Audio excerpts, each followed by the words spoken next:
Welcome to the show. I am Sherri, your host at Health Fitness Broadcast. And if you are wanting to be a part of our team, if you're a health, fitness, or wellness professional, and you would like to join our team, you can contact me. If you are a viewer, you are automatically part of our team. And we are talking with Greg Ryan. He is an international speaker, motivational speaker, best-selling author, and life coach, celebrity trainer. He's done it all. Today we're going to talk about getting on that road to healthier living, staying on that road, and what are some of the things that knock you off of that road. So it's the beginning of the new year, 2014, and I want to welcome Greg to the show. He is from Colorado, but today he is in sunny Florida. Good afternoon, Sherri. How are you? Great. Welcome to the show. So you have a lot of information, speaking with a lot of people, being that life coach, being in the fitness and wellness industry for 30 years, right? Long time. Yeah, and you've written 30 books. So you have a lot of information to share. So I thought, well, let's just get to it. What are a couple things that we can do right off the bat? Well, I think the biggest thing, Sherri, is we get in our own way. I think a lot of times we have put so much expectations on ourselves, and we've either failed in our own world, and I think a lot of times we just got to quit thinking so much and just get out there and build this confidence. New Year's resolutions, we're in that time of the year, and people start the new year and they think, oh, I'm going to do 5 days a week worth of exercising, but 3 days before they've done 0. And so their brain just says, yeah, who's kidding who here? And so I think a lot of times we set ourselves up for failure. So there's a realistic part to our lifestyle and fitting that in. Right. Does that make sense? Yeah, and exactly. And you're right. This time of year is the time that everyone starts to focus, because in December we're indulging in everything that we love and then some. And then, well, when the new year comes, that's when we get at the starting gate, you know. But until then, we're going to celebrate. And it does fail. But what about starting at different times of the year? Now, I know a lot of people, including myself, start and plan goals and change strategies and different systems in the fall. So would that be a better time to start, or any time of the year? What do you suggest? I think it's any time. I think I wrote a book once called Why Wait? And that was that when you have to wait for something, well, I'll start it next year, or I'll start it next month, or I'll quit smoking here. You really haven't got to that point in life where you really make a change.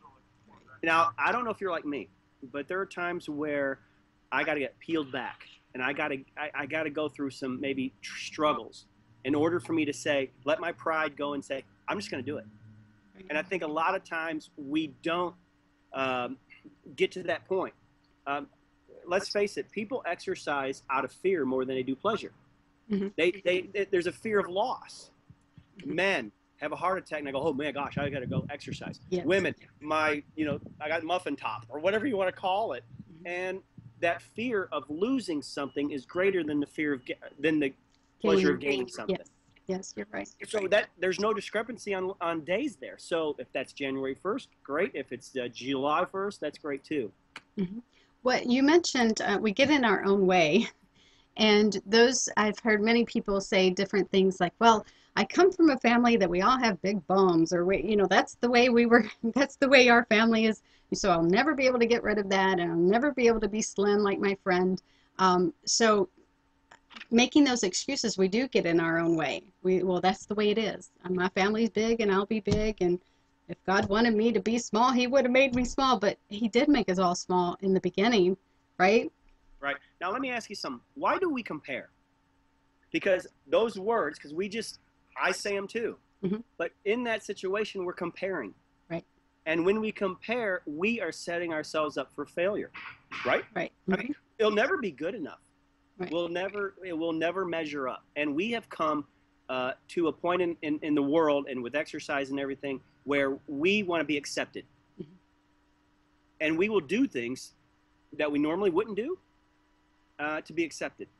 But at the end of the day, the truth is, it's like, remember the old, I think it was Bozo Circus, where the guy would over here and he'd have a plate and he'd spin it, and he'd go over here and spin this one too. Yeah. Well, by the time he got to this one fell off. Right. And that's the same thing with exercise and stuff. We've set ourselves up for failure because we compare. Mm-hmm. At the end of the day, what does it matter? Yeah. It really doesn't. So we have to accept who we are, where we've been, and where we're starting again, Exactly. and not compare. But is that easy? Absolutely not. Now, in a moment, I want to ask you about where you started, but what about comparing ourselves to our history? Like those that say, well, I used to be in really good shape 5 years ago, 10 years ago when I was in college and I went to the gym 3, 4 times a week. And then now I just can't get back there. I just don't have the energy. I just don't have the motivation. What about that when we compare ourselves to the past? Like, well, and people can't get that picture out of their head. That's the way I should be, the way I was 5 years ago, 10 years ago. That's a tough one. Yeah, There's an old saying that lose the past, lose the weight. I like And that. we have this burden. We have this something on us. And men, well, I can't bench press like I used to. I used to do 220 with the guys and everything, and now they can't. Right. So why start? And so that is a really tough thing to get over. But you gotta come to some conclusion that aging and we're not the way we used to be, and that's okay, because we'll never bring that past back. We won't. And you see that in today's world with anti-aging clinics. You see that with the growth enhancement drugs in sports. We're fighting that aging process in any way we possibly can and compromising our soul in the process.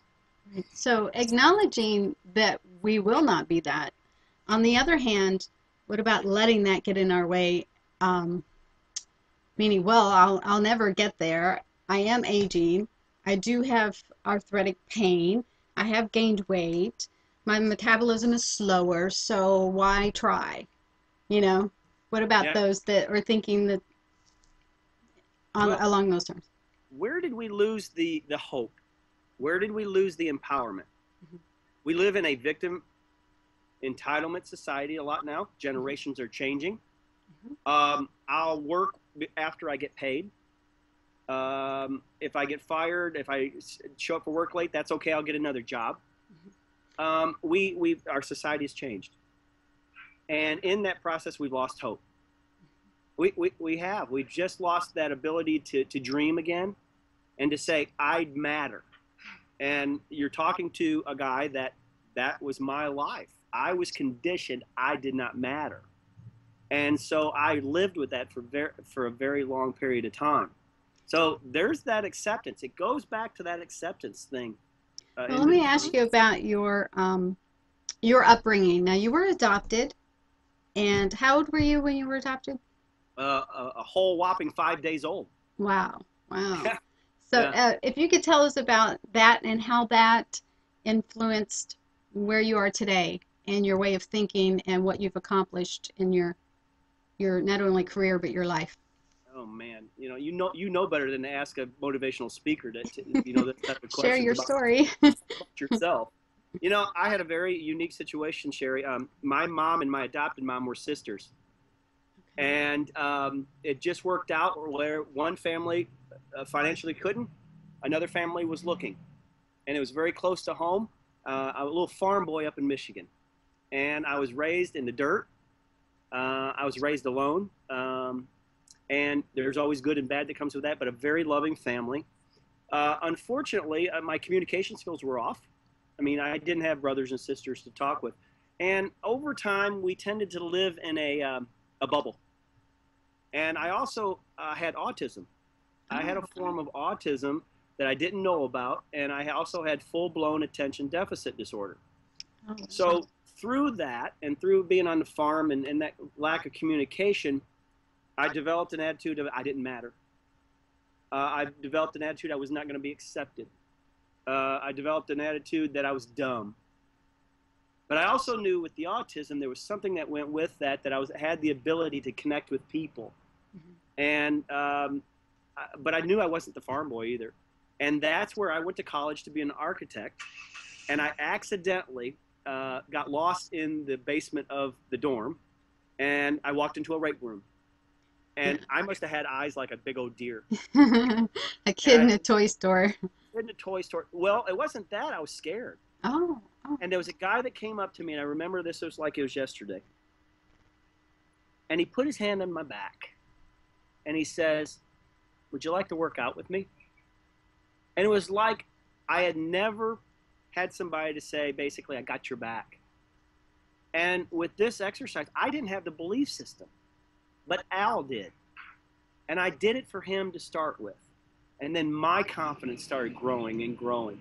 And that's how my whole career got started, because somebody put his hand on my back and say, "I got you." Right. And then 3 years later, I become this professional athlete because somebody believed in me before I believed in myself. That's why accountability partners are so important. And life coaches as well.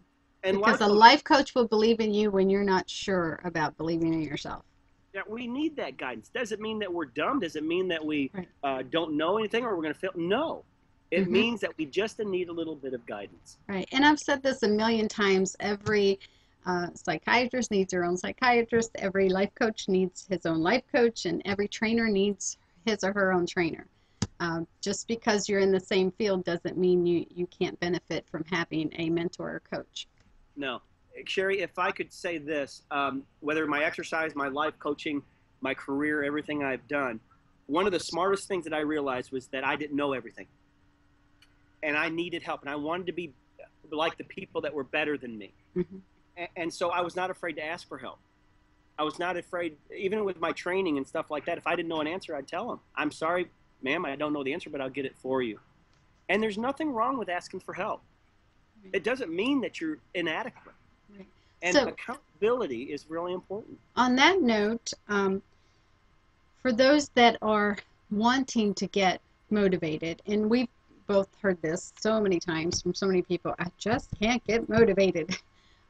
What would you suggest for them? Getting a life coach, getting a workout partner, getting someone that will say, "Hey, you can do this," when you think you can't.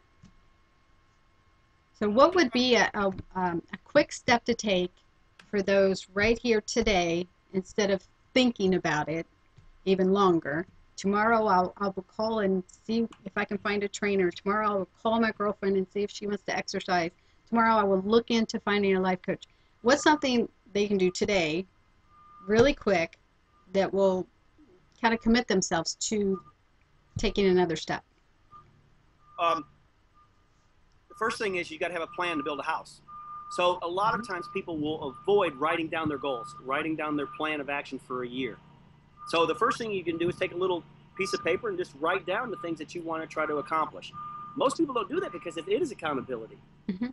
The second thing is it goes back to that accountability system. Here's where people go make the mistake. Well, I'll get my girlfriend. I'll get my wife to hold me accountable. I'll get my friend, my best friend.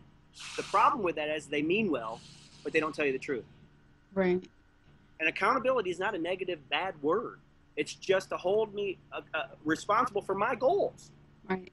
And accomplishment with that. So you might want to have that person outside the loop, outside the friendship basis, to where they tell you the truth in love and what you need to hear, not what you want to hear. Okay? That's the big mistake. Husband and wives, boyfriend and girlfriends are never good partners because it just drives a wedge. Yeah. And they will let you slide. "Oh, well, that's okay that you didn't work out this week. You've been busy." or something like that. Maybe just once a week. Yeah. It doesn't have to be every day. It's just Right. once a week to run that by. Yeah. Those are the biggest things to start. Set the plan. And what you said about writing that goal down, a lot of people will say their goal is to lose weight, get in shape, etc. And they don't write it down. And when you said you have to have your action plan written down, and we've all heard that a goal is just a dream without a plan. So if you don't have a plan, you're just dreaming. That goal will never be accomplished without the blueprint, plan of action. Someday we'll talk about this. I wrote a book called The A Factor. And when Al put his hand on my back, I didn't believe in myself, but he asked me to compete in a bodybuilding contest. And over about a 6 months' time, I wrote on a piece of paper, "I am Mr. Michigan, da da da da da." And the long story of that is that power in that pen that transferred from paper physically changed my body over time. There's something about connecting a pen to a paper. Mm-hmm. It makes it real. And when it makes it real, it makes it believable. And when it makes it believable, life changes. Right. Everything is about believability.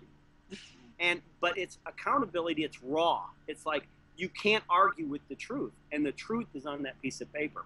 So you got to have a foundation to build a house. And there is a direct relationship between losing weight and having journals. Because the answers jump right off the page. But most people just, they don't want to look at it. Yeah, right. Yeah, that's a lot of good information. I do want to mention one of your latest books, Change from, let me make sure I have this right, Change from the Inside Out? Changing from the inside Changing out. from the inside out. Yeah. Yeah, so if anybody is interested, there'll be a link below where you can contact Greg, you can check out his book. He'll be available to answer any questions, right? Anybody has a quick question, you'll be able to ask him. And 30 books total. 30 books total in your life? And counting. Yeah, and counting. Yeah, just 30 to start with. You still have a whole lot up here that hasn't come out yet, right? It goes back to that, what we talked about our childhood. We have it all in us, Sherri. We have stories to tell.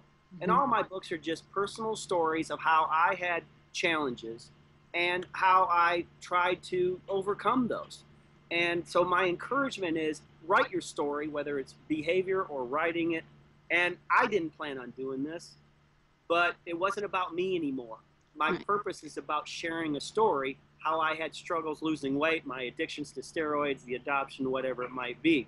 So it's just a matter of realizing this is not about you when it comes to, book writing. But it's been a fun journey. But the stories do inspire and motivate a lot of people. Again, the link will be below. I want to ask you if you have one or two more tips that can help individuals get going or stay there. And those people that have been on a regular plan and they're trying to stick to their blueprint, but they've kind of fell off a little bit. Any quick tips for them? Gosh, this is such a psychological game versus anything. It really comes down to intentions. It really comes down to expectations and intentions. And Simon Sinek wrote a thing showed a thing on YouTube talking about your why, talking about your intentions for doing things. Mm-hmm. Apple, Starbucks, even myself in my own life. I've made millions of dollars. I've lost millions of dollars. I've exercised. I've got my body fat down. I've gotten fat. All because I've lost my purpose. I've lost the bigger picture. People that want to exercise, their intention should be to feel better, to change from the inside out versus the out. We can't change aging. We're setting ourselves up for failure. Yes, we want to look better, and we take all this stuff and all that. But at the end of the day, our intention should be, or our why, our purpose should be to feel better. Drop our internal numbers down. If we focus on that first, all the other stuff takes care of itself. Yeah, you're right. We don't do that because the world revolves around looks. That's how we measure up. Good intentions. Expectations based on your reality. You got to set goals, but you got to be realistic. And I got this saying, I would rather you exercise less than more, just be consistent. Yeah, good tip. So write that down, everyone. Say it again, Greg. Less is more. I would rather you do less and be consistent than to do more and not. Okay. Write that down, everyone. Put it on your computer, your mirror, your bulletin board, in your car, on the dash. That's a good thing to read every day. Again, the link below. Now, if you have anyone watching has a story like Greg's or any kind of inspirational story, weight loss, unique fitness achievement, comment below, share your story with us. And if you would like to contact Greg, you can find his link below. Also, Greg, I want to thank you for all your information, and there's more to come. So I look forward to having you back again and sharing more information on other topics and some of your other books. So I look forward to reading your book and doing a review on it in the future. So it's been a pleasure. Thank you so much for spending time with us from sunny Florida. But again, he is from Colorado or lives in Colorado now. But for a few years, you did live in Louisville, Kentucky, my hometown. And Louisville. so we're, yeah, in Louisville. That's right, Louisville. And yeah, so we have that bond. You know, Yes, there's we no do. place like home, so The that's my home. connection of the bluegrass. Yeah, the bluegrass connection. Okay, thanks again, and we'll catch you on the show next time for another topic. All right. Bye bye, Sherri. All right, goodbye.